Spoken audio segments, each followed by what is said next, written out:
ingeniero Fernando Luis, a quien le damos los muy buenos días. Buenos días. ¿Cómo anda, Fernando? ¿Qué tal, Luis? ¿Cómo le va? Ezequiel García y Beto Busequi aquí en la primera mañana de Cadena 103. Buenos días. Ya metió, la primera pregunta es simple. ¿Ya metió la mano en el bolsillo? ¿El gobierno? Y está en eso. No, digo, si usted ya ya anticipándose ya puso la mano en el bolsillo. ¿Por qué?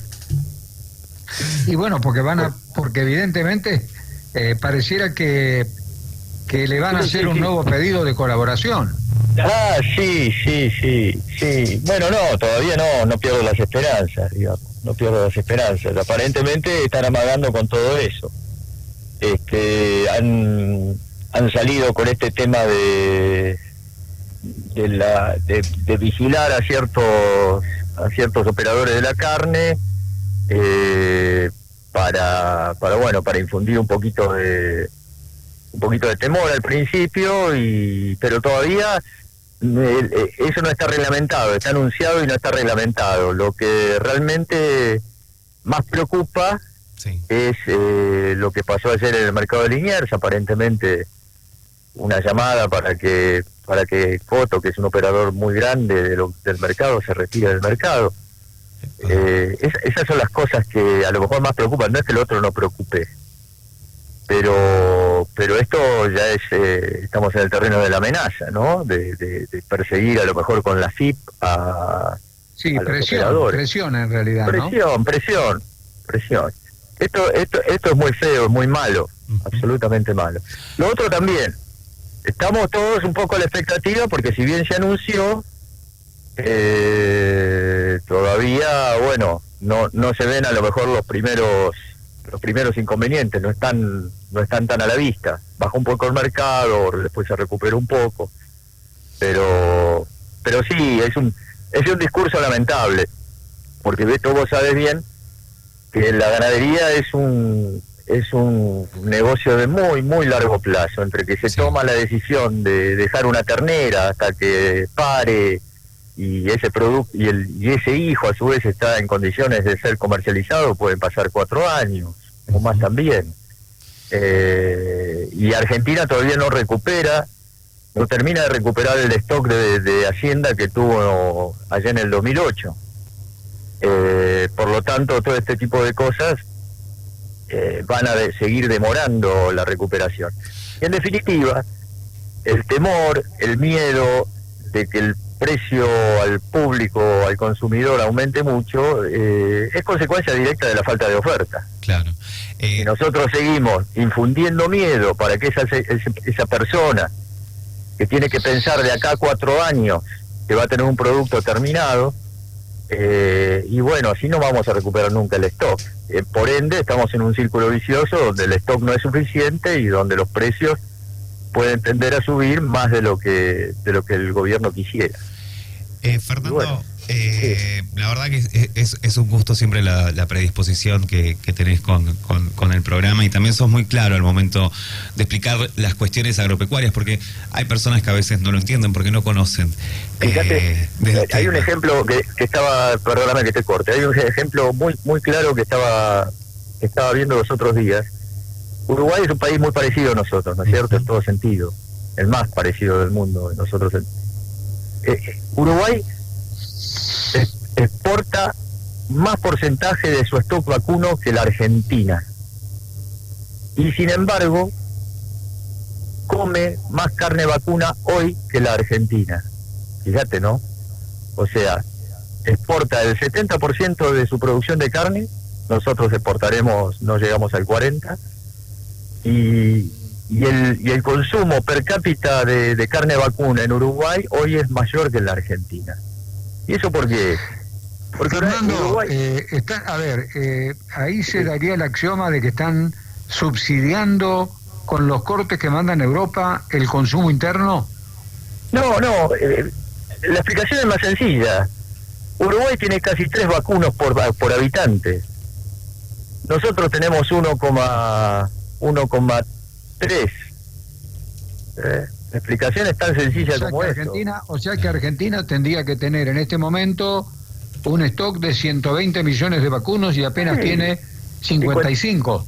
Exacto, no sé si 120, pero digamos, lo deseable sería ir creciendo en el stock vacuno para que la torta sea más grande, para que el negocio sea más grande, para que haya carne a bajo precio, todo lo que no se exporta, que haya carne a bajo precio en el interior, y que a su vez se generen divisas suficientes para el país. Digamos, todos ganan, o sea, nadie pierde, todos ganan. Y bueno, pero hay que dejarlo crecer. Hay que dejarlo crecer al stock. No, vos no le podés tirar mala onda porque se te ocurrió.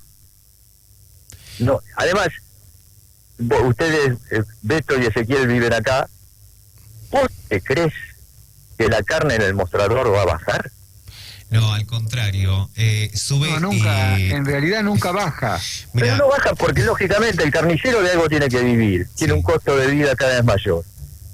Los otros costos que componen el precio final al minorista de la carne siguen subiendo. La logística, los impuestos, la inflación misma de los costos de los repuestos, alquileres o lo que fuere, mano de obra.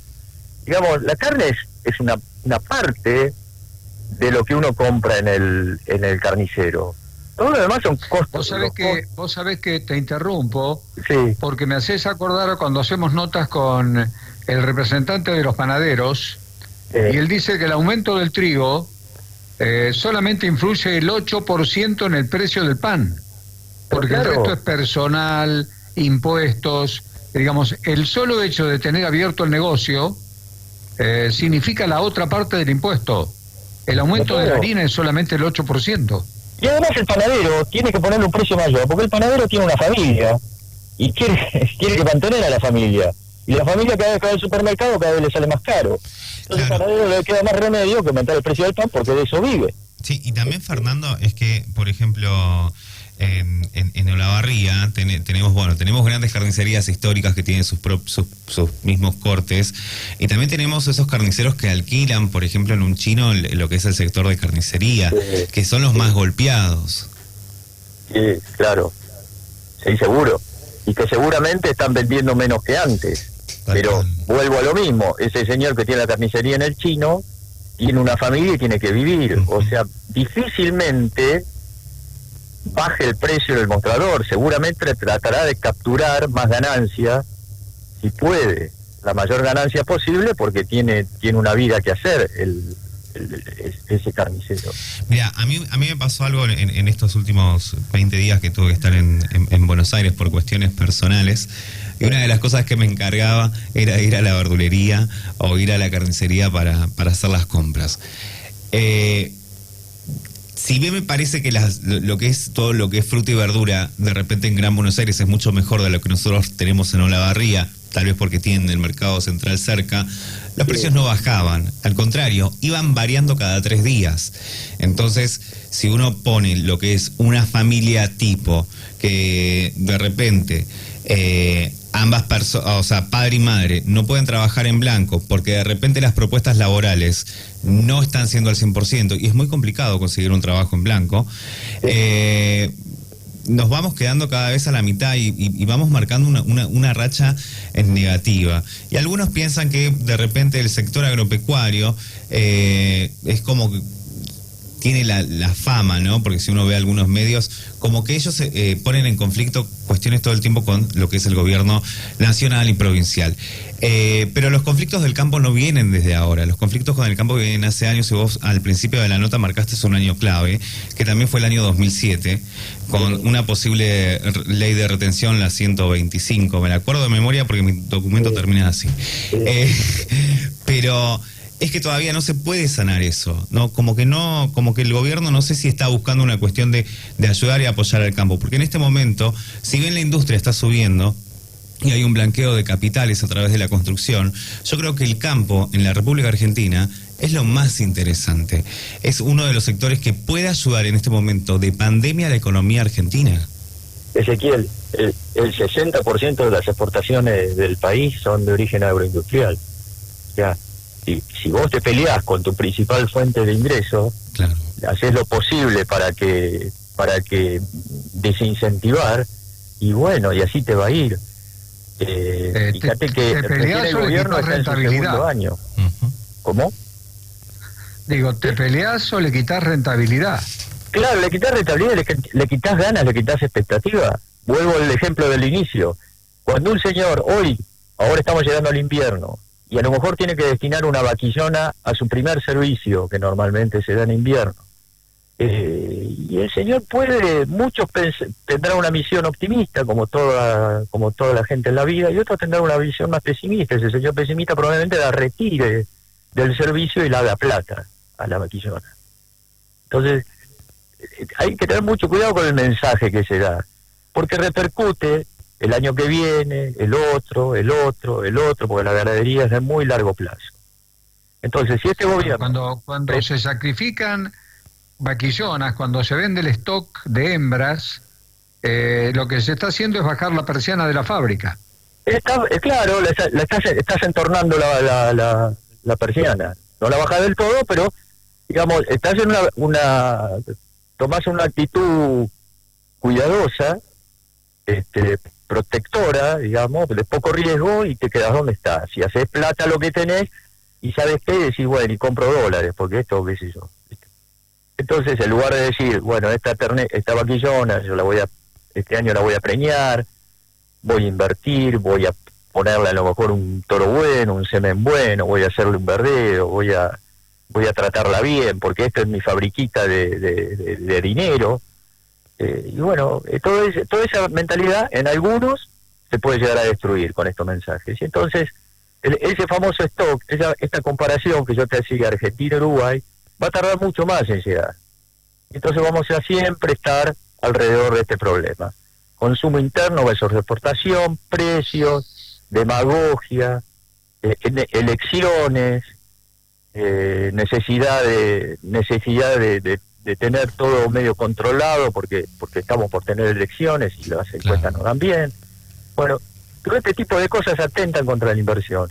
Entonces la mirada la mirada corta, de plazocortismo, es lo que condena a la Argentina permanentemente al fracaso.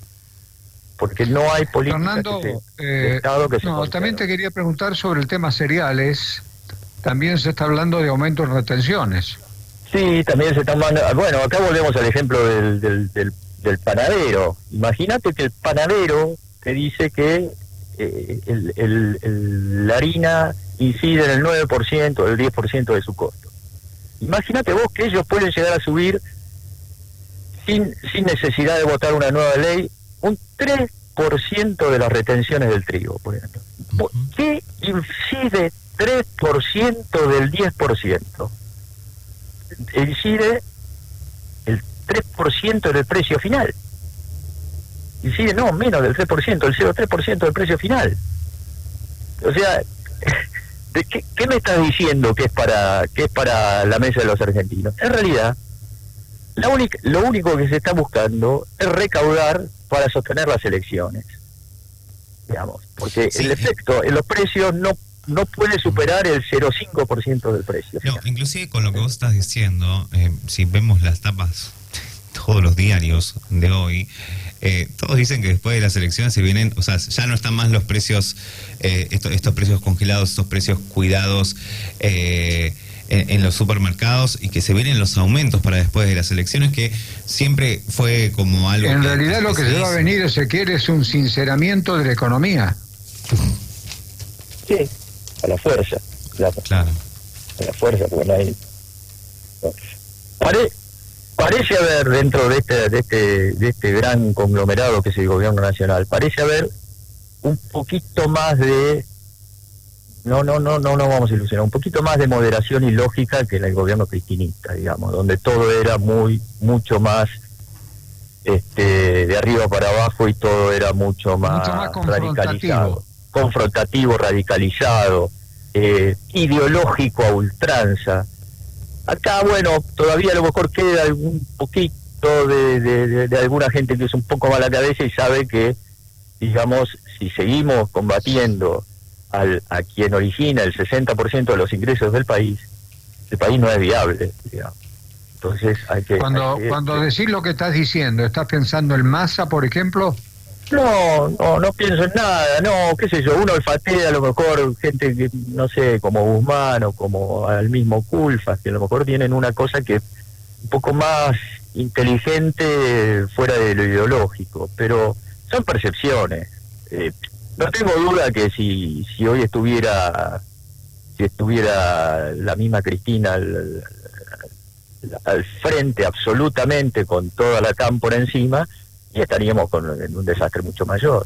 Pero esto no es aplaudir al gobierno, es tratar de salvarle un poquito lo poco que le queda de moderación y de inteligencia. Esto hablando un poco con la realidad.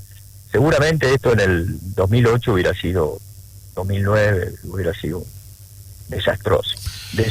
La confrontación hubiera sido desastrosa. Sí, y Fernando Luis... Fernando, a ver, muchísimas gracias por ayudarnos a entender, como dijo Ezequiel, y yo creo que también fácil de entender es ver que los campos medianos en la zona de la Barría, 400, 500 hectáreas, 600, porque hoy también la ganadería, fundamentalmente la ganadería, se ha convertido en una cuestión de escala. Digamos como que el negocio es rentable a partir de determinada cantidad de hectáreas, determinada cantidad de animales. Es un negocio muy fino que hoy está pasando por una situación más o menos buena, pero cuando viene la mala también hay que bancarla. Claro, sí, también hay que bancarla, Y estos últimos años la ganadería mejoró mucho su eficiencia. Esto está medido, ¿no es cierto? Ha habido aún retrocedió un poco el stock en el último año, y sin embargo los niveles de producción de carne se mantuvieron, porque sin duda el productor ha estado aplicando tecnología. Con este nivel de precios, lo que nosotros estamos seguros que vamos a tener es mayor eficiencia todavía, porque va a haber mayor tecnología. Y bueno, volviendo al inicio de la conversación, noticias de este tipo, como la de ayer en el mercado, o estas resoluciones que están sacando ahora, no hacen más que desincentivar, digamos. Quien tenía pensado hacer una pastura, probablemente lo dedica a la agricultura y ese tipo de cosas. Así que bueno, como resumen, la Argentina no necesita de esto, la Argentina necesita seguridad para invertir, necesita programas de largo plazo, necesita guía, pero no intervención, y bueno, las cosas se van a ir dando solas. Pero todo esto es de gente, hecho por gente muy torpe, gente que no tiene experiencia en lo más mínimo, no entiende cómo se desarrolla el negocio, y que está al frente de un ministerio, de una cartera, porque políticamente había que darles un cargo. Pero hay gente en general que no está preparada, no entiende el funcionamiento de la dinámica económica, y bueno, estamos en manos de ellos, de improvisados. No sé si Ezequiel tiene alguna pregunta. Por mi parte te agradezco muchísimo, como siempre, bueno, y quedamos en comunicación. Bueno, Beto, muchas gracias a vos, te mando un abrazo, Ezequiel también. Muchísimas gracias, Fernando, y gracias por la predisposición de siempre. No, nada. Hasta luego. Que siga muy bien. Así dialogábamos con Fernando Luis, hablábamos